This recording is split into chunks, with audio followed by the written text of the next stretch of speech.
வணக்கம் கடவுளூர் டிவி நேயர்கள் லக்ஷ்மண அன்பு வணக்கங்கள். இப்போ நம்ம பார்க்க போகிறது வார ராசி பலன் 14ஆம் தேதியிலேருந்து 20ஆம் தேதி வரை எப்படி இருக்க போகுதுன்னு பார்க்க போகிறோம். ஸோ எப்போதுமே சொல்கிறதாங்க லக்னத்துக்கு பாருங்கள், ராசிக்கு பார்க்குற லக்னத்துக்கு வாங்குறது ரொம்ப ரொம்ப ஒரு சிறப்பு. உதாரணமாக ஒரு மகர லக்னம் விருச்சிக ராசினா நீங்கள் விருச்சிக ராசிக்கான பலன்களை பார்க்குற மகர ராசிக்கான பலன்களை பார்க்குறது ரொம்ப சூப்பராக இருக்கும். முதல்ல வர்றது புது பலன்கள், அதுக்கப்புறம் தசாபுக்தி பலன்கள். ஸோ உங்களுக்கு என்ன தசாபுக்தி அந்தரங்கள் வருதோ அதை மிங்கிள் பண்ணி பார்க்க ரொம்ப பர்ஃபெக்டாக இருக்கும். வீடியோட எண்டில் ஒரு சூப்பரான matter tip of the week கொடுத்துருக்கோம் பாருங்கள். இது வந்து ரொம்ப எக்ஸ்ட்ராடான விஷயம், கண்டிப்பாக பார்க்க மிஸ் பண்ணாமல் பாருங்கள். ரிஷபராசி. ஸோ ரிஷபராசிக்கு வந்து பார்த்தீங்கன்னா உங்களுக்கு ராசியாதிபதி சுக்கிரன் வந்து 11 உச்சமாக இருக்கும்போது நல்ல வளர்ச்சி கிடைக்குங்க. ஸோ வேலையில் நல்ல ஏற்றம், நல்ல லாபங்கள் வரதுக்கான வாய்ப்பு, ரொம்ப நல்ல ஒரு பெரும்பாலும் கிடைக்கிறதுக்கான வாய்ப்பும் ரொம்ப சிறப்பாக இருக்குங்க. ஸோ அதெல்லாமே ரொம்ப நல்ல விஷயம். அது மட்டும் இல்லாமல் பார்த்தீங்கன்னா ரிஷபராசிகள் வந்து 2 மற்றும் 5ஆம் அதிபதியான புதனும் 11 இருக்கும்போது குழந்தைகள் நல்ல சந்தோஷம், குதூகலங்கள் இருக்கும். சின்ன சின்ன அது புதன் நீச்சம்ன்றும் போது சில நேரம் வந்து குழந்தைகளோட பேச்சுக்கள், குழந்தைகளோட நண்பர்கள் விஷயங்களில் வந்து நம்ம கொஞ்சம் கஷ்டம் இருக்கும். நடாது இந்த பிள்ளை வந்து இந்த மாதிரி சுற்றுதேங்கிற மாதிரி எண்ணங்களை கண்டிப்பாக ஏற்படுத்தும். ஸோ அதனால் அந்த மாதிரி விஷயங்களை கொஞ்சம் கவனமாக இருக்கிறது ரொம்ப ரொம்ப நல்லது. மற்றபடி வந்து உங்களுக்கு 3ஆம் அதிபதியான சந்திரன். 3ஆம் அதிபதி சந்திரன் வந்து பார்த்திங்கன்னா நல்ல விஷயம், வேலை சம்மந்தமான விஷயங்கள், நல்ல ஒரு வளர்ச்சி எல்லாமே ரொம்ப சிறப்பாக இருக்கும். வெள்ளி சனியில் மட்டும் வந்து பார்த்திங்கன்னா கொஞ்சம் வந்து மன உளைச்சல், ஏன்னா வந்து சந்திரன் நெட்டில் போகின்ற அந்த காலகட்டத்தில் வந்து கொஞ்சம் மன உளைச்சல், கொஞ்சம் ஸ்ட்ரெஸ் இருக்கிறதுக்கான வாய்ப்புகள் நிறைய ஏற்படுத்தும். மற்றபடி வந்து பார்த்திங்கன்னா உங்களுக்கு வந்து 9ஆம் அதிபதியான சனி வந்து 11 இருக்கும்போது நிறைய பிரயாணங்கள் மூலியமாக நல்ல லாபங்கள், அப்பா மூலியமாக நல்ல லாபங்கள், வெளிநாட்டில் இருக்கும்போது பெரும் பணம் வரதுக்கான வாய்ப்புலாம் ரொம்ப நல்லா இருக்குது. ஸோ அது மாதிரி வாய்ப்புகள்லாம் ரொம்ப சிறப்பாக இருக்குங்க. ஸோ அது ஒரு நல்ல விஷயங்கள், தொழில் ரீதியான விஷயம் நல்லா வளர்ச்சி கிடைக்கிறதுக்கான வாய்ப்புலாம் ரொம்ப நல்லா இருக்குது. அதுக்கப்புறம் பார்க்கும்போது உங்களுடைய 11ஆம் அதிபதியான குரு வந்து ராசியிலே இருக்கும்போது அது 8ஆம் இடம் அதிபதியாக இருக்கும்போது கொஞ்சம் குழந்தைகள் விஷயங்களை நினச்சி கொஞ்சம் வரி பண்ணிக்கிறது, மூத்த சகோதர நண்பர்களால் வந்து சின்ன பாதிப்புகள் அதுக்கான வாய்ப்புகள் ரொம்ப கொஞ்சம் கவனமாக இருக்கிறது நல்லது. புதிய ஒப்பந்தங்கள் கையெழுத்து போடணுன்னா கொஞ்சம் பார்த்து யோசித்து கையெழுத்து போகிறது ரொம்ப ரொம்ப நல்லது. ஏன்னா வந்து டேர்ம்ஸ் அண்ட் கண்டிஷனும் கொஞ்சம் பர்ஃபெக்டாக பார்த்துக்குங்க. ஸோ இதுவரை பார்த்து வந்து பொது பலன்கள். இப்போ பார்க்க போகிறது தசாபதி பலன். ரிஷப லக்னமாக இருந்து சூரிய தசாபதினா சூரியன் வந்து பார்த்திங்கன்னா உங்களுக்கு வந்து இப்போது உங்களுக்கு வந்து 12 வராருங்க. ஸோ இது வந்து பார்த்தா 12 போது நிறைய விரயங்கள், வீடு சொத்து சம்மந்தமான விஷயம் கொஞ்சம் விரயங்கள் ஏற்படுது. வீடு பராமரிப்பு வேலைகள் கொஞ்சம் அந்த மாதிரி விஷயங்கள் இருக்கும். அம்மா கொஞ்சம் வெளியூர் போகிறதோ இல்லை அம்மாக்காக கொஞ்சம் செலவு பண்ணுற விஷயங்கள் கண்டிப்பாக ஏற்படுத்தும். வண்டி வாங்கினாலும் கொஞ்சம் பராமரிப்பு செலவெல்லாம் இருக்கிறதுக்கான நிறைய இருக்குது. அதுக்கப்புறம் பார்க்கும்போது ரிஷபராசிக்காரர்களுக்கு வந்து பார்த்திங்கன்னா உங்களுக்கு வந்து ரிஷப லக்னமாக வந்து சந்திர தசாபதினு சந்திரன் வந்து சிறப்பான பலன்கள், நல்ல விஷயங்கள்லாம் கொடுக்கும். செவ்வாய் புதனில் வந்து பார்த்திங்கன்னா கொஞ்சம் மனசில் வந்து தேவையில்லாத ஒரு சந்தேகங்கள், தேவையில்லாத விஷயத்தை போட்டு மனசில் போட்டு உழப்புற மாதிரியான விஷயங்கள் இருக்கும். ஸோ அதனால் கொஞ்சம் கவனமாக இருக்குங்க.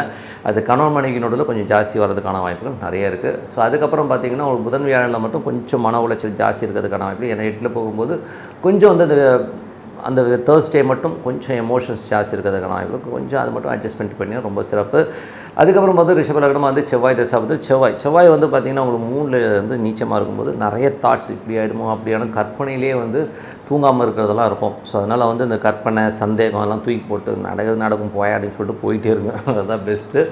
அதுக்கப்புறம் வந்து பார்த்திங்கன்னா ரிஷப லக்னமாக இருந்து ராகு தசாபதினு. ராகு வந்து பார்த்திங்கன்னா உங்களுக்கு வந்து 11 இருக்கார். 11 நல்ல வெற்றிகள், பெரிய லாபங்கள் வரதுக்கான இப்போ ரொம்ப நல்லாயிருக்கு. அதுவும் வந்து பார்த்திங்கன்னா அவர் வந்து 8ஆம் அதிபதி அந்த ராகு 11 பெரிய லாபம், விபரீத ராஜோகம்னு சொல்லுவோம். ஸோ பெரிய லாபங்கள், திடீர்னு அதிர்ஷ்டங்கள் வரதுக்கான ரொம்ப சிறப்பாக இருக்குது. சின்னதாக லாட்டரி டிக்கெட் வாங்கி கூட பார்க்கலாம், ஒன்றும் தப்பு கிடையாது. ரிஷப லக்னமாக வந்து குரு தசாபதினு. குரு வந்து பார்த்திங்கன்னா உங்களுக்கு வந்து குரு உங்களுக்கு ராசியிலே வராருங்க. ஸோ ராசியிலே இருந்த சந்திரனுடைய சாரத்தில் சிறப்பான பல நல்ல விஷயங்கள்லாம் இருக்கும். கொஞ்சம் அந்த வியாழக்கிழமை மட்டும் கொஞ்சம் கவனமாக இருந்தோம். அது வந்து 8ல் போகும்போது கொஞ்சம் பிரச்சனைகள், கொஞ்சம் ஸ்ட்ரெஸ்ஸஸ் வரதுக்கான வாய்ப்புகளை கண்டிப்பாக ஏற்படுத்தும். அதுக்கப்புறம் பார்க்கும்போது ரிஷப லக்னமாக இருந்து உங்களுக்கு வந்து சனி தசாபதி வந்துடும். சனி வந்து பார்த்திங்கன்னா உங்களுக்கு என்ன மாதிரி விஷயங்கள், சனி வந்து உங்களுக்கு 9ஆம் அதிபதி வந்து 11 இருக்கும்போது நிறைய பண வரவுகள் நிறைய இருக்கும். வெளிநாடு, வெளியூர், வெளி மாநிலங்களுக்குலாம் ஒரு பெரும் வெற்றி கிடைக்கிறதுக்கான வாய்ப்பு, பெரிய லாபங்கள் வரதுக்கான வாய்ப்பு இருக்குது. அப்பா சம்மந்தமான விஷயங்கள் நல்ல லாபங்கள் வரதுக்கான வாய்ப்பு ரொம்ப நல்லாயிருக்கு. ஸோ திடீர் அதிர்ஷ்டங்கள், திடீர் ஒரு பெரிய பணம் வராமல் இருக்குதுன்னா திடீர்னு வர்றதுக்கான வாய்ப்பு, வராது நினச்ச பணம் வந்து திடீர்னு வர்றது, இந்த மாதிரி விஷயங்கள் ரொம்ப சிறப்பாக இருக்குது. ஸோ அதுக்கப்புறம் ரிஷப லக்னமாக இருந்து உங்களுக்கு வந்து புதன் தசாபதினு. புதன் வந்து பார்த்திங்கன்னா ஒரு 11 நீச்சமாக இருந்தாலும் அது வந்து குழந்தைகளோட வளர்ச்சி ரொம்ப சிறப்பாக இருக்கும். குழந்தைகள் திடீர் அதிர்ஷ்டங்கள், திடீர்னு ஒரு பெரிய லெவலில் போய் செட்டில் ஆகிற மாதிரி விஷயங்களாக இருக்கும். இருந்தாலும் குழந்தைகளோட நண்பர்களை நினச்சி கொஞ்சம் வந்து உங்களுக்கு வந்து கொஞ்சம் மன உளைச்சலுக்கான வாய்ப்பை நிறைய ஏற்படுத்தும். ரிஷப லக்னமாக வந்து கேது தசாபதி இருந்தாலும் கேது வந்து 5ல் இருந்து குழந்தைகள் கொஞ்சம் வெடுக்கெடுக்குன்னு பேசுகிறது, கொஞ்சம் வந்து குழந்தைங்களோட நாளைய வாழ்க்கைக்காக கொஞ்சம் செலவு பண்ணணும், இந்த மாதிரி பண்ணணும், அந்த மாதிரி பண்ணணுன்ற எண்ணங்கள்லாம் நிறைய இருக்கும்.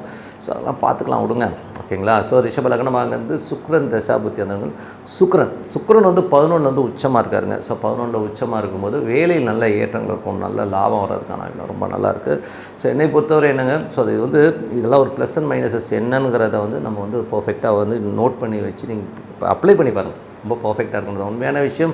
Tip of the week. So tip of the வீக்கில் வந்து டார்ச்சர் பார்ட்டி யார்? ஸோ டார்ச்சர்னால் ஏகப்பட்ட டார்ச்சர் இருக்கிற போது இது ஒரு வித்தியாசமான கணக்கு தாங்க. இது வந்து பர்ஃபெக்டாக 100% எல்லா இடத்துலையுமே வந்து நடக்கிற ஒரு விஷயம்தான்.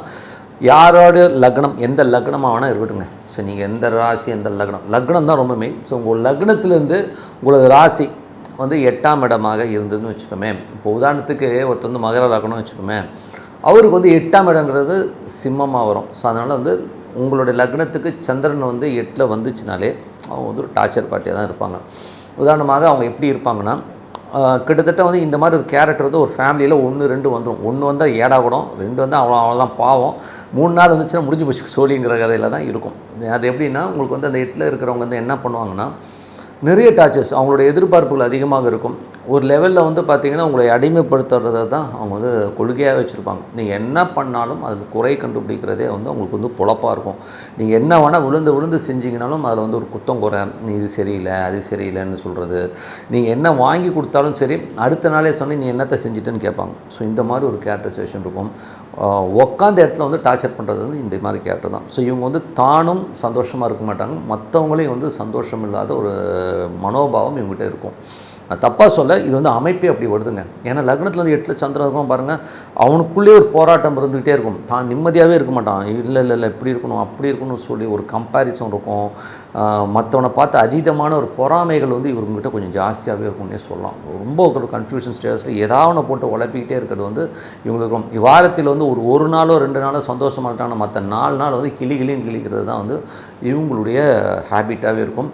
ஸோ இவங்களுக்கு வந்து ஒரு கணவனோ மனைவியோ இந்த மாதிரி வந்து அமைஞ்சிட்டாங்கன்னு வைங்களேன், வச்சு செஞ்சுருவாங்க. கிட்டத்தட்ட வந்து எனக்கு அது இல்லை இது இல்லை அது சரியில்லை இது சரின்னு சொல்லி நொசுக்கு சொல்லி டார்ச்சர் பண்ணுறதுலாம் இவங்க தான்.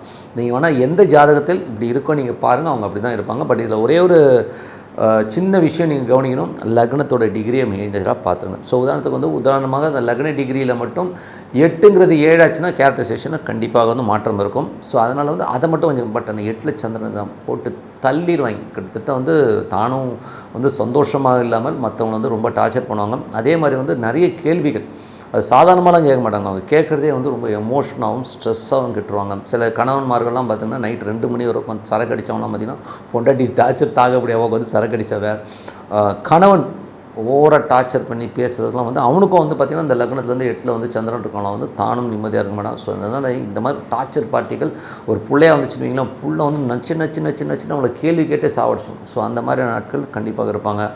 ஸோ அதனால் வந்து அந்த மாதிரி ஆட்கள் இருந்தால் என்ன பண்ணுறதுன்னா, இறைவனை தான் வேண்டிக்கணும், வேறு என்ன பண்ணுறது. அவங்க வந்து பை பர்த் அவங்களுடைய கர்மா அந்த மாதிரி வந்துடும். ஸோ அதனால் வந்து அந்த மாதிரி இருக்கவங்க வந்து கொஞ்சம் மெடிடேஷன் சாண்டிங் பண்ணும்போது மனசை அமைதிப்படுத்தணுங்கிறது தான் இதில் உண்மையான ஒரு தத்துவம். ஸோ மனசை அமைதிப்படுத்தணுன்னா அமைதியாக உட்காந்து ஒரு தெய்வத்தை சாண்ட் பண்ணி அமைதிப்படுத்தணும். ஆனால் சொன்னால் கேட்பாங்கன்னு நினைக்கிறீங்கன்னா அதையும் கேட்க மாட்டாங்க. ஸோ அந்த மாதிரி ஒரு பெரிய டார்ச்சர்ஸ் பார்ட்டி யாருன்னா, லக்னத்திலிருந்து 8ல் சந்திரன் யாராக இருக்காங்களோ அவங்க வந்து ஒரு பெரிய டார்ச்சர் பார்ட்டி தான். நீங்கள் வந்து உண்மையான உங்கள் வாழ்க்கையில் உங்கள் வீட்டில் இருக்கவங்களோட ஜாதகத்தை எடுத்து பாருங்கள், 100% பர்ஃபெக்டாக இருக்கும். அவங்க வந்து மற்றவர்களை குறை சொல்லியே தான் வாழ்வார்கள். இவங்க வந்து மாற்றவே முடியாதுங்கிற உண்மையான விஷயம். இல்லை எந்த வித டீவியேஷன் இருந்தாலும் என்னை கால் பண்ணுங்கள், நானே சொல்கிறேன். அது இல்லாமல் நீங்கள் கமெண்ட்லேயும் போடுங்க. ஸோ இவங்க தான் டார்ச்சர் பார்ட்டின்னு சொல்லிட்டு உங்களது விடைபெறுவது உங்கள் லக்ஷ்மி நாராயணன். நன்றி, வணக்கம். கடவுள் அருள் டிவியை பார்த்தமைக்கு நன்றிகள். மேலும் இது போன்ற தகவல்களை தெரிந்து கொள்ள கடவுள் அருள் டிவியை சப்ஸ்கிரைப் செய்யுங்கள். மறக்காமல் பெல் ஐக்கானை கிளிக் செய்யுங்கள்.